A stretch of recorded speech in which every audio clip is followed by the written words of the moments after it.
Hello, and welcome to the Marriage Repair Room with Solomon. Today, we are talking about something many couples face, but few people talk about openly. Why do marriages fail, and how can a broken marriage be restored? Today, we'll explore answers that bring hope and healing.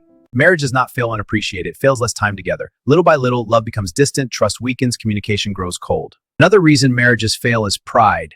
Both people want to be right. No one wants to say sorry. Over time, two people who were close begin to feel like strangers living in the same house.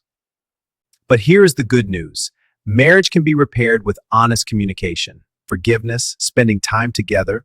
Marriage is not about winning, it is about working as a team. When people leave too quickly, there can be deep pain, emotional pain, loneliness, regret. Children are affected, families divided. Many marriages end before real effort is made. Sometimes the strongest love comes after the hardest season. If your marriage is struggling, do not give up too fast. Talk, seek help, choose patience, choose peace, choose love. Thank you for watching the Marriage Repair Room with Solomon. Let us bring families back together, one marriage at a time.